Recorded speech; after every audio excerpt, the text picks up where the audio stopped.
Come on then. All right.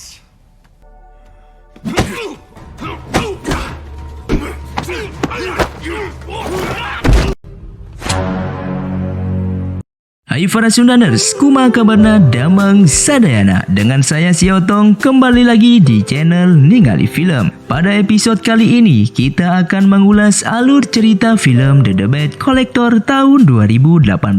Jalan cerita film ini berkisah tentang seorang pria bernama Franz yang karena kesulitan keuangan, lalu ia bekerja sebagai debt collector atau penagih hutang. Sayangnya pekerjaan itu ternyata penuh resiko. Untuk teman-teman yang suka dengan konten di channel ini, jangan lupa subscribe dan nyalakan lonceng notifikasinya. Dengan begitu, kalian tidak akan ketinggalan dengan video terbaru di channel ini. Dan tidak usah berlama-lama lagi, mari kita mulai ceritanya.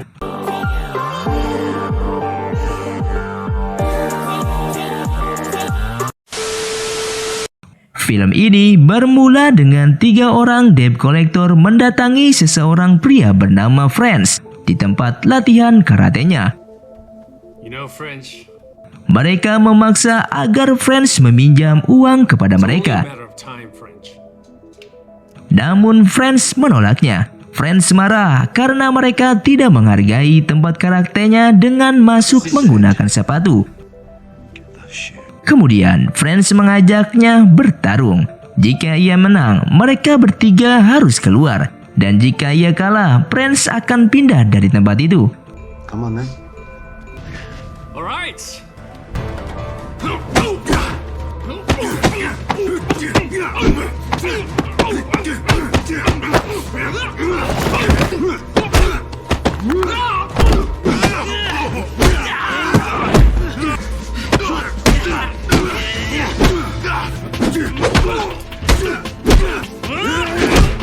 Lalu Franz berhasil mengalahkan mereka bertiga dan mereka langsung diusir dari tempat itu.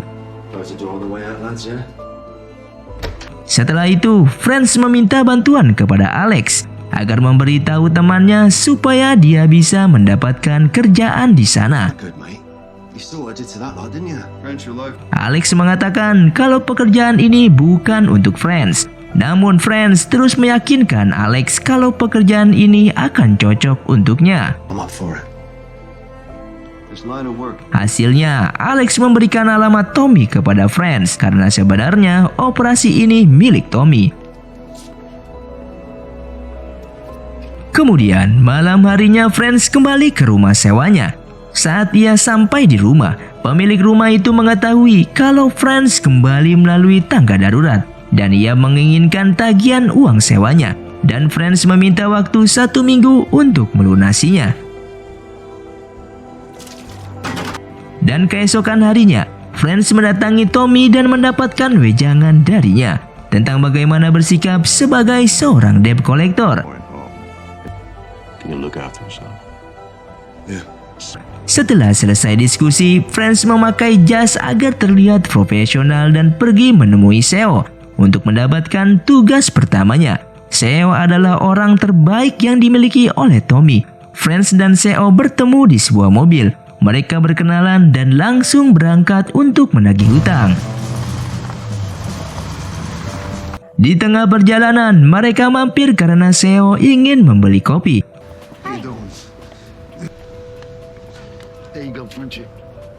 Selanjutnya, mereka langsung menuju rumah Oliver sebagai target pertamanya.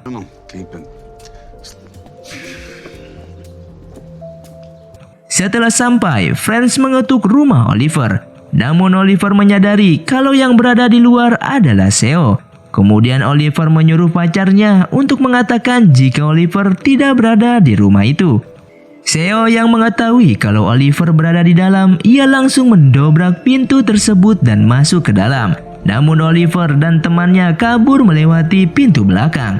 Saat itu juga Franz mengejarnya, dan teman Oliver yang membawa senjata menembaki arah Franz.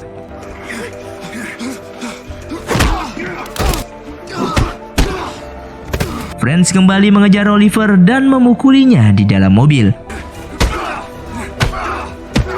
Sedangkan Seo langsung menyeret Oliver dan menagih hutangnya. Oliver yang ketakutan berjanji akan segera melunasinya. Realize we're doing this much running.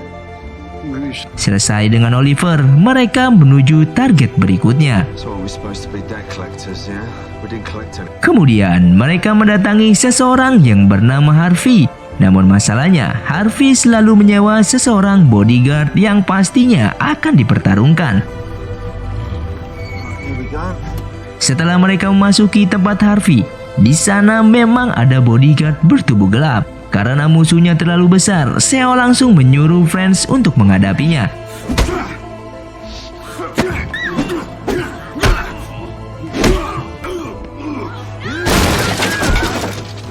Meski terlihat sulit, Franz tetap bisa mengalahkan bodyguard itu dengan dibantu oleh Seo. Kemudian mereka mendatangi Harvey dan melakukan apa yang diperintahkan dengan memecahkan tempurung lutut Harvey. Setelah itu, mereka langsung menagih hutang di tempat berikutnya. Target kali ini bernama Gordon. Di jalan, Franz mengeluh pada Seo karena baru setengah hari dia sudah ditembaki dan dipukuli hingga berdarah-darah. Give a shit about the white walls on this fucking boat. Well, it's a pretty nice car. When we get through this weekend, if Lanjut, mereka sampai ke rumah Gordon dan ada satu penjaga di sana. Mereka bertanya di mana Gordon. Penjaga itu menjawab kalau Gordon tidak ada.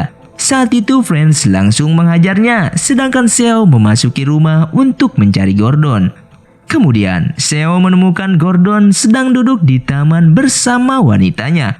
Lalu disusul oleh Franz, mereka memaksa Gordon untuk membayar semua hutangnya. Have every penny of it by noon tomorrow. this is what's gonna happen. Namun Gordon selalu bersilat lidah dengan lihainya. I touch you, honey. Gordo, I've been doing this a very long time. Seo lalu menyandra wanita Gordon dan menyuruh Franz menyeret Gordon menuju lemari besinya. I can't even pay a bill. Di dalam, Gordon merayu Franz dengan $5.000, namun Franz tidak peduli. Negotiate and just dig out the Dia memukul Gordon dan mengambil uangnya. Gordy. It's not going to these guys, Gordy, right? It's not a game. We really need to shag his missus. Damn straight I did. She was smoking hard. Namun sebelum pergi, beberapa orang pengawal Gordon menghadang mobil mereka. Franz melawan 3 orang dan Seo melawan si botak yang tadi dihajar Franz.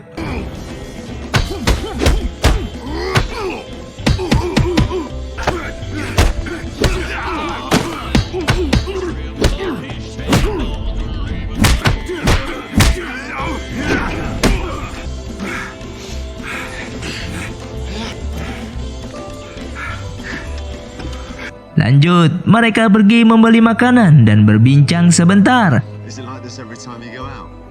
Franz meminta Seo untuk mengantarnya pulang. Sesampainya di rumah, Franz langsung merebahkan dirinya di kasur. Kembali ke rumah Seo, wanitanya memberitahu kalau Barbosa menanyakan tentangnya. Dan dia harus berhati-hati, Seo hanya menanggapi dengan acuh. Esok harinya, mereka pergi ke Tommy untuk menyerahkan uang hasil tagihan. Tommy sangat puas dengan hasil kerja mereka karena meningkatkan pendapatannya. Tommy mengatakan kalau dapat telepon dari Barbosa, lalu mereka pun langsung menuju rumah Barbosa. The side of the road, right? Yeah. Alright. Setelah sampai di sana, Tommy mengatakan kepada Barbosa, masalah apa yang kau punya?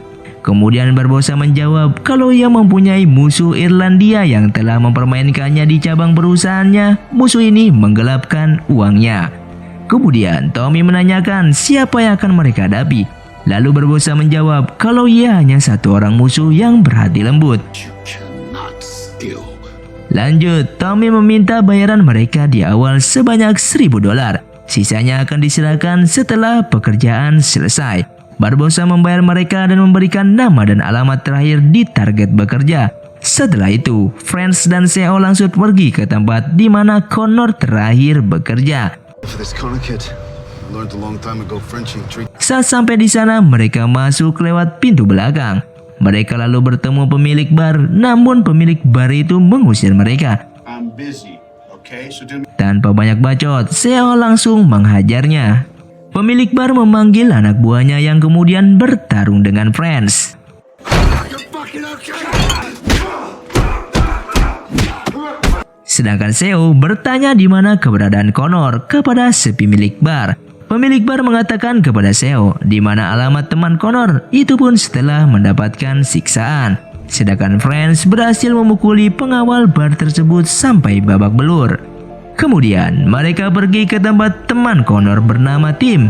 Mereka menanyakan di mana tempat tinggal Connor. Tim mengatakan kalau penjahat sebenarnya adalah Barbosa dan Amanda penyebab semuanya terjadi. Namun Seo dan Franz tidak peduli dengan keluhan dari Tim. Dia tetap memaksa Tim mengatakan alamat Connor. Karena takut, Tim langsung mengatakan kalau Connor pindah ke topangnya di salah satu komunitas seniman. Ia juga memberikan alamat Connor. One of those artist communities. Kemudian mereka berdua menuju ke alamat tersebut. Di perjalanan, Franz menanyakan bagaimana dengan Connor. Semua teman-temannya memujinya. Seo mengatakan temukan dia dan bereskan pekerjaan kita. Mereka menempuh perjalanan jauh agar bisa sampai ke alamat tersebut. Setelah sampai, mereka mengetuk pintu rumah itu. Dan ternyata di dalam hanya ada seorang wanita bernama Sandy. Seo langsung menanyakan di mana keberadaan Connor. Lalu Sandy menjawab tidak tahu dengan nada yang sangat kasar. Seo langsung emosi dan menamparnya. Kemudian Franz merasa kasihan pada Sandy dan melerainya. Kemudian Sandy menceritakan kalau Connor adalah pria yang sangat baik. Hingga Amanda terus memburu Connor demi kepuasan hasratnya. Lalu Seo kembali menanyakan di manakah Connor. Dan Sandy mengatakan kalau hanya Amanda yang tahu keberadaannya. Setelah mendengar itu dari Sandy, mereka berdua pun langsung pergi keluar. Di sini, Franz protes kepada Seo karena memukuli seorang wanita. Lalu Seo menjelaskan kalau mereka hanya perlu menyelesaikan tugasnya, tidak perlu yang lainnya. Karena Barbosa si pemberi tugas adalah iblis berbentuk manusia. Kita akan dapat masalah jika gagal. Lanjut, mereka kembali ke rumah masing-masing untuk beristirahat. Keesokan harinya, mereka melanjutkan pencarian Connor dengan mengikuti kemana Amanda pergi. Setelah menunggu lama, akhirnya Amanda menuju tempat bernama Rodeo Drive. Namun tidak ada yang membuka pintu ketika ia ingin masuk. Lalu ia kembali, namun Franz dan Seo sudah menunggunya di mobil. Kemudian mereka bertanya di mana keberadaan Connor. Dia malah menyebut Seo seorang kakek karena terlalu banyak bertanya. Dan Amanda memberitahunya kalau Connor berada di apartemen 610. Kemudian mereka memasuki tempat itu dan mengetuk pintu kamar 610. Setelah pintu dibuka, mereka memasuki rumah itu yang ternyata benar kalau Connor tinggal di sana. Dan saat mereka ingin menghajar Connor, tiba-tiba anaknya keluar. Dia menangis lalu bertanya siapakah orang-orang ini. Connor menjawab kalau mereka adalah teman-temannya. Lalu Seo yang melihat itu langsung menghibur anak itu dengan sebuah permainan dan menyuruhnya untuk bersembunyi. Setelah itu mereka menanyakan apa yang terjadi sebenarnya kepada Connor. Connor lalu menceritakan semuanya kalau ia dulunya jatuh cinta dengan salah satu penari Barbosa bernama Crystal. Namun Barbosa tidak menerima kenyataan kalau Crystal mencintainya. Sedangkan Amanda adalah seorang yang memancing kemarahan Barbosa karena dia mencintai Connor. Sehingga Barbosa memburu Connor dan akhirnya menikam Crystal yang sedang hamil. Untungnya Connor berhasil menyelamatkan anaknya, namun Crystal tidak selamat. Mendengar hal itu, Franz merasa tersentuh dan menyuruh Connor pergi meninggalkan kota itu selamanya. Seo ingin melarang Franz karena sebagai ganti untuk menyelamatkan Connor. Merekalah yang akan bermasalah dengan Barbosa.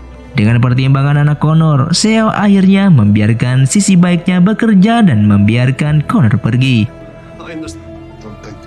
Setelah itu, Seo memarahi Franz kalau mereka akan dapat masalah besar dan nyawa mereka taruhannya.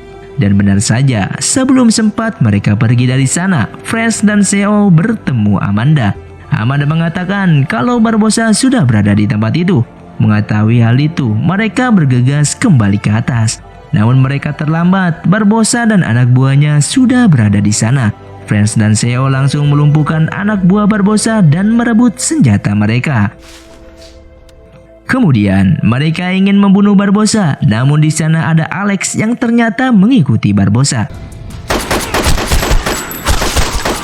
Pada saat itu, Seo langsung menembak Alex hingga tewas, sedangkan Barbossa langsung bersembunyi.